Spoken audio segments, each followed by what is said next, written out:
everybody to another episode of the Midwest Innocence Project Fireside Chat. I'm your host today, Ricky Kidd. Recently exonerated about 9 months ago. I was a client, now I'm a colleague here at the Midwest Innocence Project. And today we have with us Brody Sabor. Brody Sabor is a staff member of the Midwest Innocence Project. And Brody, a lot of people has been waiting. At least I had a couple response that they was waiting to hear from you today. And so we're going to get right to it and have you to introduce yourself to the listening audience before we get to these questions here. Sure. Thank you, Ricky, for hosting this and being here with us today. Like you said, my name is Brody Sabor. I am a recent law school graduate. I graduated just a couple weeks ago from UMKC, and basically the entire time that I was in law school, or for 2.5 years, I interned for the Midwest Innocence Project, and I just started right after I graduated last Monday. I started as a full-time staff member. I'm now the intake analyst at MIP. So I've been around for a little bit. Great. Congratulations to you, my friend. Thank you. Very happy to hear that. Important work done over there. And so we really need dedicated people and people who really understand the inner workings of how innocence projects work and help bring men and women like myself home. So congratulations to you on that, Brody. My first question to you is, how did you hear about the Midwest Innocence Project? I think we was having a conversation in one of our meetings that a certain portion of the population knows about the Midwest Innocence Project. And then some people say, I never heard of it. And so how did you hear about the Midwest Innocence Project? I actually didn't hear about MIP until I started law school. It was back in 2017. I really didn't know much about it. I went to law school. I wanted to be a public defender to kind of fight injustice in that realm. And then shortly after I started law school in August of 2017, Lamont McIntyre was exonerated in Kansas City, Kansas. And so we had a student organization on campus, the Midwest Innocence Project Student Organization. They're kind of a support org for MIP. And I joined them. That's how I first found out about MIP. And then just a couple months after I started law school is when Lamont got exonerated. So I was at a couple of his hearings right before he got exonerated. Then I got to meet him and kind of hear about the message that way. And so basically right after that happened, I was like, well, I want to get involved. I felt like this is why I came to law school, is I wanted to help people who are most in need. So that's kind of how I heard about it, and I jumped on board right away. Sure thing. And we're so glad you did. Really means a lot, not just to people who's already come home, but people who are waiting for their opportunity to come home. So what were you doing specifically before you heard about MIP? Like, where was your life headed, or what was your thought process maybe about innocence in America? Tell us a little bit about that frame of mind, if you would. Sure. I guess kind of like I said, I started law school and I knew I wanted to go into public defense work because I saw that as a big problem with our criminal justice system, is that we don't have enough public defenders. We have an underfunded system that kind of results in too many cases like your own in these wrongful convictions. And so I didn't know specifically about how big of a problem wrongful convictions was at that time, but I knew that I just wanted to help fix what I saw as a broken system, which is why I went to law school in the first place. Yeah. And that kind of was really leading into my next question of why did you want to intern with MIP? So you really kind of explain that a little bit, but how important has it been for you to intern at MIP? Maybe I can ask the question a little different. Sure. I mean, it's been, life-changing, really. I kind of had it, like I said, an idea of what I wanted to do when I started law school. But this has put me on, I feel like, a different track, a more focused track. Now that I'm specifically working with the problem of wrongful convictions, and I've had the opportunity to do that since I started working at MIP back in January 2018.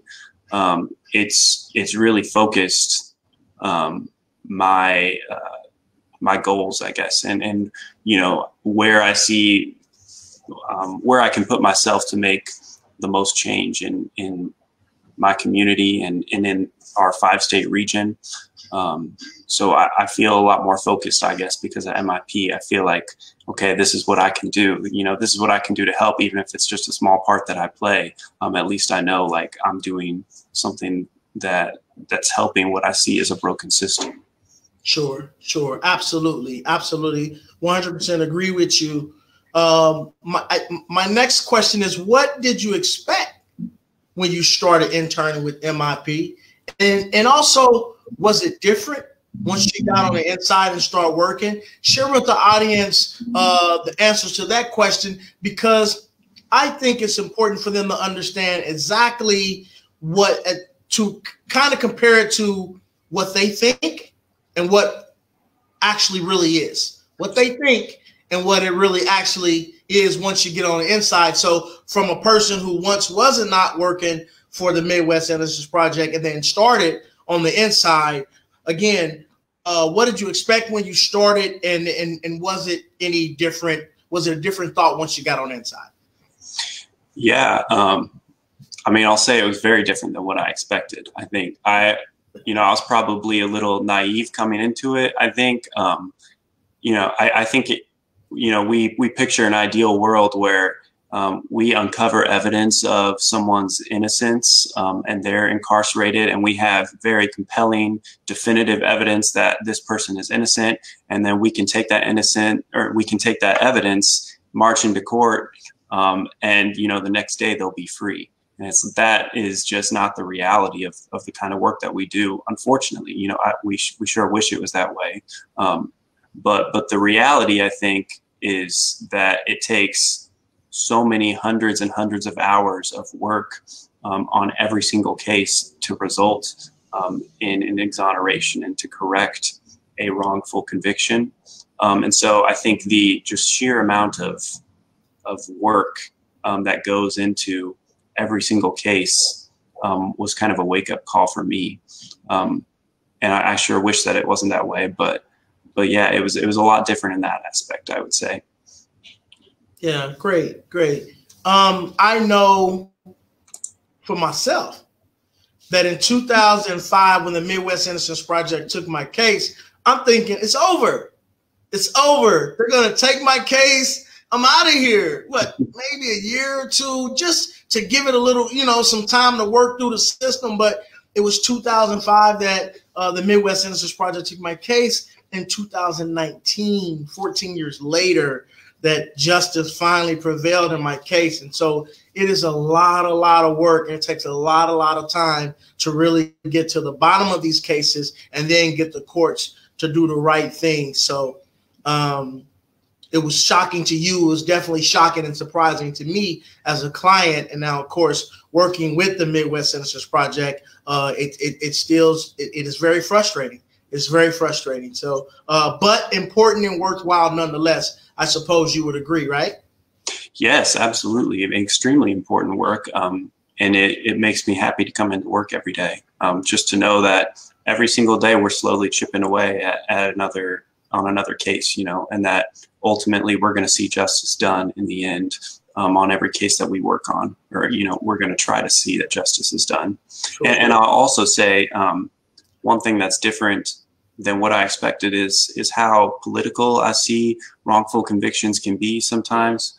I see that someone in the comments has mentioned the Lamar Johnson case, and I know you've probably talked about this on Fireside Chats in the past, but in that case right now, the Attorney General is fighting against Lamar Johnson's innocence, and in most of our cases, the Attorney General ends up fighting against what we see as conclusive and compelling evidence that someone is innocent. And that's because they see it as a political issue. And of course, we don't see it that way.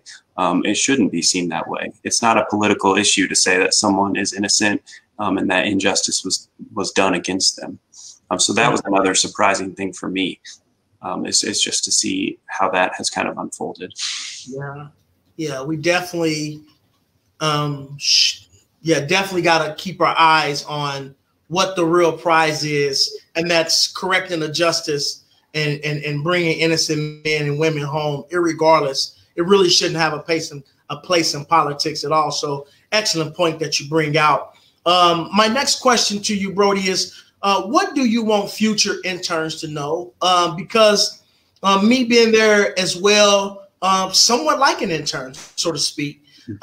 When we come in, we don't know what to expect. We know that we are fired up for one reason or another, and that we want to get involved in this work. But you've been there much longer than I have. What would you say to future interns maybe consider getting involved? I would say to have some realistic expectations going in. Kind of, this goes back to your previous question, but my expectations were not realistic about the kind of work that I would be doing. But the reality is, not just as an intern, but as a staff member here in general, it's a lot of going over case files, and by the time a case lands on our desk, the person has already been convicted. They've gone through their appeals. And what that means is that there's hundreds, if not most often thousands of pages of case files that have to be gone through.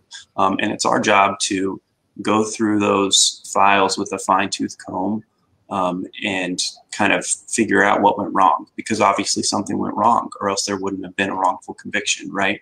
And so I would say to future interns, have a realistic expectation about what you're going to see with that, with the day-to-day kind of work, I guess, the nitty-gritty of the work that we do here, which is ultimately for a good cause, and I try to keep my eyes on the prize in that sense every day, even when I'm doing that kind of really detailed work. Yeah, absolutely. Definitely something that I always encourage people to do, is really keep their eyes on the prize and not be easily distracted, because you really have to stay focused. A basketball player in the game, he really has to, he have his loved ones and the whole fans there, but you really got to stay focused to make sure that you're meeting the challenge on the other side of you. I love using sports analogies to really many sports fans out there. And so really try to get them to understand the intricate and important work that Innocence Projects do. I'm going to get to asking you a few more questions here in a second, but I just want to say to the listening audience, if you have any questions that you may want to ask Brody, or perhaps even myself, feel free to do so, and they'll filter those in to us, and then we'll try to answer those questions for you as well. This is Fireside Chat, where we're having a chat or a conversation about the important work of Innocence. And you are more than welcome not just to watch and view, but to participate in the conversation as well. So as I go on to ask Brody the next question, guys, again, feel free to let those questions filter in if you have any. My next question for you, Brody, is, were you prepared? But you kind of answered that. I suspect the answer is no. But how do you prepare? How do you, now that you're on the inside, how do you continue every day to prepare to tackle the weight and the significance of the work for the Midwest Innocence Project? That's a pretty good question. It's hard to prepare, I think. With the work that we do every day, it can look a little different because you never know what's going to happen in a case on any given day. With investigation and whatnot. But in terms of what I would recommend people to do to prepare for this kind of work, I would say to just prepare yourself for the reality of how slow these cases can move sometimes. And I think it's a really sad reality and a really unfortunate reality. But it goes back to these expectations that I had, where you come in and you think, oh, a case comes across our desk and we start going out and gathering evidence of their innocence, and then we're going to get them out. We're going to fix this wrongful conviction within like a year. And it's like, no, that's hardly ever going to happen, right? I mean, as you mentioned, your case took 14 years not from the time that you were convicted, but just from the time that it came across our desk for the first time. So prepare yourself for that reality, I think. And that's kind of one of the hardest things that I've grappled with since I started working here, is just how slow these cases can move sometimes, which is sad, but we do our best every day to keep them pushing as fast as we can. Yeah. And so that actually leads to my next question, which is, what was a highlight from your time interning with MIP? But before you answer that question, one of the highlights for me since I've been home, not only did the Midwest Innocence Project work tirelessly to bring me home, but welcomed me into the family once I came home, and really coming into that office every day, working with people that are equally dedicated and passionate, who knows the weightiness of each case and how much it really takes to bring a man or a woman home. Working in a family environment like that, to me, has been one of the highlights for me. One of the other highlights I would say real quick was September 10th, 2019 was my birthday, and we celebrated as a family there, and everybody was there, and we did a Soul Train dance line. Do you remember that? I do. I was so embarrassed. You made me get up and dance. I'm sure I looked ridiculous, but I was happy to do it just for you, Ricky. I wish we had some footage to show, but that was one of my highlights of just how we love on each other, and again, the energy and the passion and the commitment. And then after we had fun the next day, I think it may have been on a Friday, but the following Monday, it's right back to work. It's right back to work, working again alongside dedicated and passionate individuals like yourself, Trish Bushill over there, the whole entire team, Arlie, man, it's just Ari. I'm sorry, but what was your highlight? What has been your highlight? I mean, it's hard to say just one thing. You know, I think I have had the privilege, I guess I would say, of watching. I don't know. I think at 5 or 6 people walk out of prison now after the work that we've done for them, right? And the work that we collectively, you know, not just me, of course, but there's some cases that I didn't even work on, but I was happy to be there and to see. It's really grounding, I guess I'll say, to watch someone walk out of prison after whatever amount of time they've done, and then to be reunited with their loved ones. And then you truly see what the impact of that wrongful conviction was. So all of those moments collectively, I guess you can say, are the highlight. 'Cause it just brings you back to why you do this kind of work in the first place. Yeah. Yeah. You know, we recently had a setback as it relates to a particular case over there. It was very difficult and challenging for all of us, not just at MIP, but inside the legal community as we fight for people's innocence and fair justice. But the good thing is, even with setbacks and challenges and difficulties, we get another day to do it all over again, right? We get another day to do it all over again and then go fight for the next individual and the next individual. So it is rewarding when you see people come home from the hard works and efforts, but also when we just get to continue to do it every day and really work to bring the next person home. You talked a little bit about what has been hard, or what some of the what some of the challenges have been working with the Midwest Innocence Project as an intern and now as an official staff member.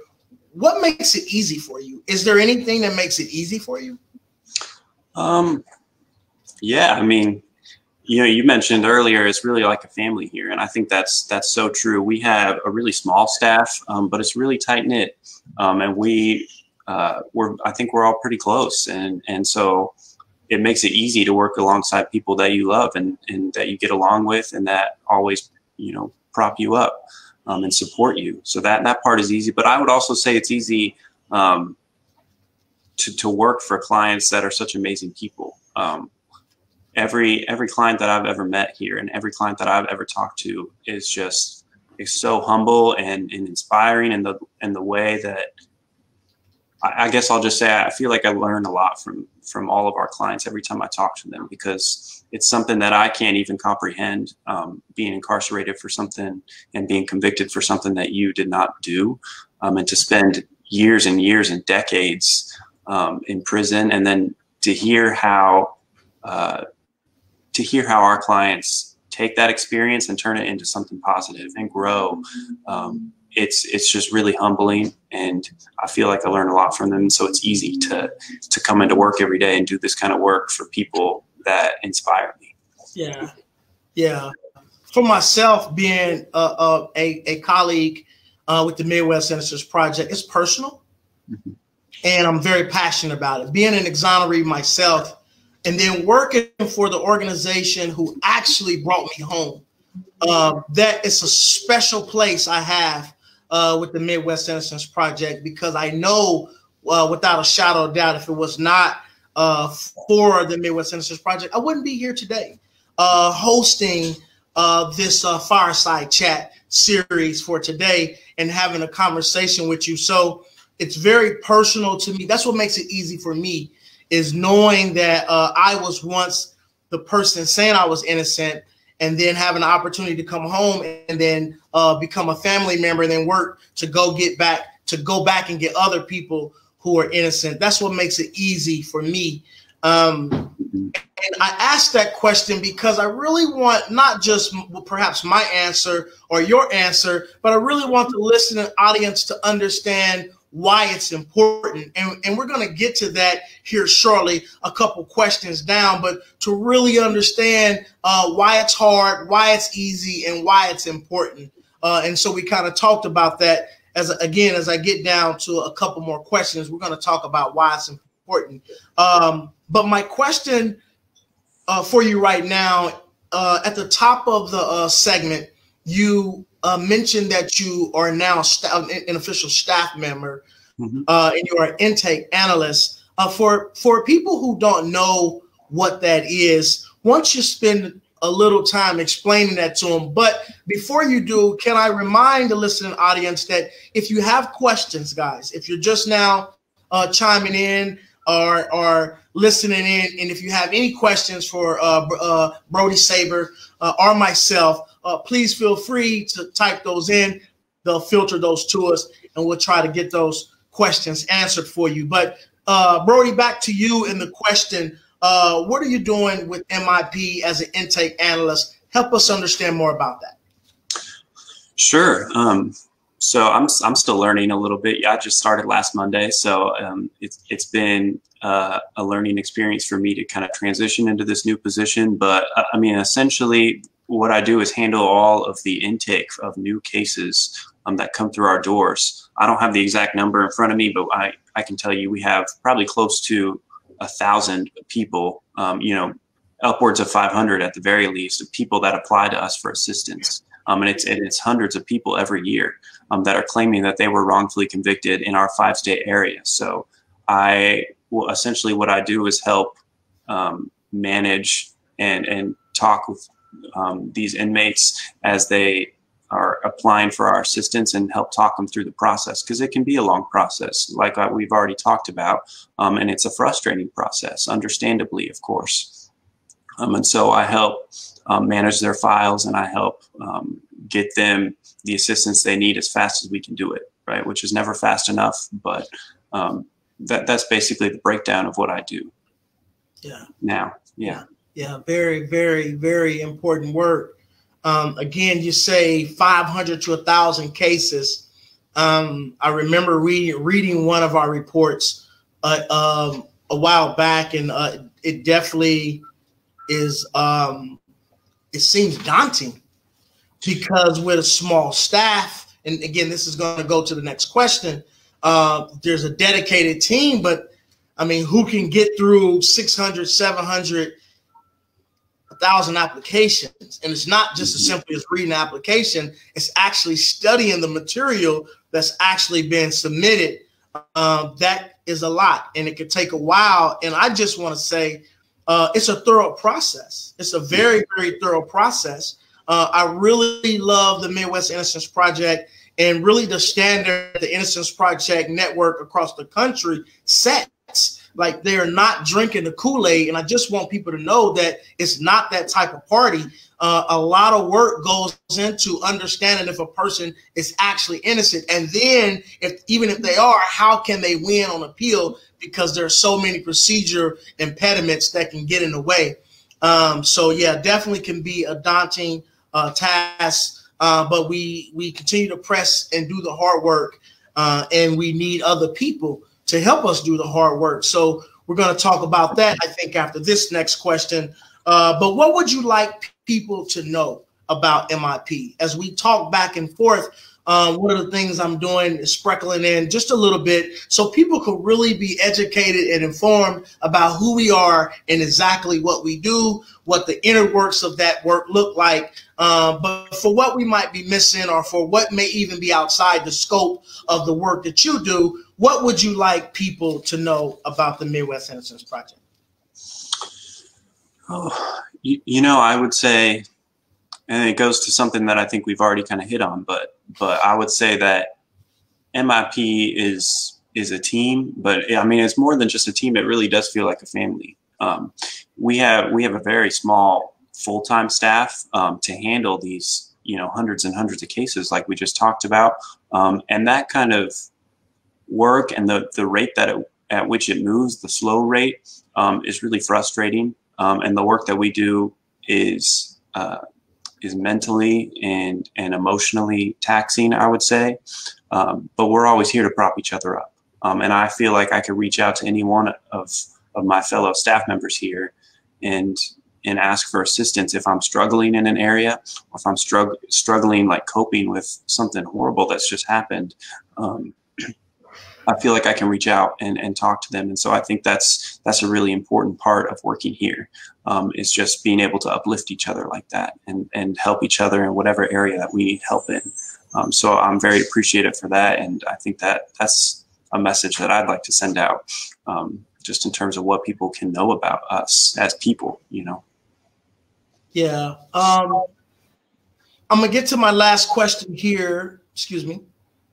I itch in there. But one of the things that I would like people to know about the Midwest Innocence Project is that, again, we are a dedicated team, small team here, really working on behalf of a lot of people, and that it really is important work that we do. I also like the Trish Bushnell's vision, even with this Fireside Chat series, because we get to educate people. We get to inspire people, but we also get to introduce ourselves to our audience or to the community. Many staff members have come on since the show have started, and so people get to see who we are, not just by name, but by face and by character and by definition of title and work assignment. So I really, really liked her vision of having this opportunity to share with people in a way where hopefully their eyes and their minds will be opened up, or be open to where they would now want to come in more, or perhaps get more involved than perhaps they have in the past, and things of that nature. So that's what I want people to know about the MIP, is exactly what we're doing. Who is MIP? You hear the name MIP, but who is it? And it's the faces like Brody, Rachel, myself, Trish, Blair, other individuals who've been on the show. We get a chance to introduce actually who we are, educate, and inspire at the same time. My last question before we go, my friend, is why is it important for people to get involved? Why do you think it's important for people to get involved? I want you to answer that question first, and then I'll go ahead and ask you the second question, is what are ways they can get involved? But first, why is it important for people to get involved, Brody? That's the easy question. It's important because that's how we keep our doors open, right? We're a nonprofit. We rely entirely on fundraising and the generosity of people and donations. And so the more people that know about our mission and that support our mission, the better that we can do our work, and the more resources we'll have to do our work. So it's extremely important to get involved, just so that we can keep our doors open and keep doing what we're trying to do here. And then I guess to kind of go to your second question about how people can get involved, there's a lot of ways. And And the easiest one is to just help us spread the word about the problem of wrongful convictions and what we're trying to do to alleviate it. And, you know, that can be as simple as like sharing our posts on social media, helping us get the word out. That's the easiest way, is to help us spread the word. But I would also say people can donate their time. You know, we look for volunteers to help us do this kind of work. We always have little tasks that need to get done around the office that help us move cases forward in the day-to-day. So volunteering your time. You can also volunteer your time on our Next Gen board. So if you are interested in that, I know we have more information about that on our website. And they help us fundraise and help us put on events that also help us spread our message and help us keep our doors open in that way. And of course, you know, people can donate financially, any amount. That will obviously help us directly. I know we have a new shop open where you can buy MIP merch, which is great. I think that just opened less than a month ago, I believe. So you can go and buy Midwest Innocence Project merchandise, or you can donate to us directly, which will help keep our doors open even longer. So there's a lot of different ways. And you can always just reach out to any one of us. I think we all have some type of social media presence, or you can reach out to us through our website, and you can ask us about what are the ways that I can get involved. You know, here's what my skill set is, and here's how I think I can help. And we can go from there and try and work something out that way. Yeah. On a final note, thank you for answering that. And that really is important, guys. You can go to the MIP.org, the official website. You can find the merchandise icon. You can find how you can volunteer, how you can donate. You can learn more. If you didn't hear enough today, again, the MIP.org, you can learn more over there. I just want to say on a final note that if it wasn't for the Midwest Innocence Project, just imagine this as we go, guys. If it was not for the Midwest Innocence Project, I would not be here today. I'm an exoneree after spending 23 years and 3 months in prison. If it wasn't for them, I would not be here. So I am the receipt of the great work that the MIP, that the Midwest Innocence Project do. And I'm also the ROI, so to speak, the return on investment when you do decide to volunteer and or to donate or to buy merchandise. This is what we can do. We could bring innocent men back home, where we could become productive to the society and then further advance the cause and push to bring other innocent men home. Brody Sabor, thank you so much for joining us today with this series of the Midwest Innocence Project Fireside Chat. And thank you, the audience, to the listening audience today, for joining us here on Fireside Chat this Friday. It's the weekend. And so we hope you are going into a nice weekend, that you get to enjoy your weekend. We're going to try to enjoy our weekend, but we'll be right back at it come Monday doing the hard work. And then we'll be back Friday, next Friday, folks, a special Fireside Chat. I call a special Fireside Chat because Trish Bushnell will be interviewing Talia Lewis, director of HERD, who deals with death, wrongful convictions. You really, really don't want to miss this one. Next Friday at 11 p.m. or 11 a.m. Central Standard Time, our director, Trish Bushnell, will be interviewing Lila Lewis with the HERD organization. Again, I don't think you want to miss it. I'm not going to miss it. I'm quite busy here, but I'm not going to miss it because there's going to be some important discussions there. So thank you again, Brother Brody. Thank you, listening audience, today for joining us on Fireside Chat. We love you. God bless you. And we'll see you next time.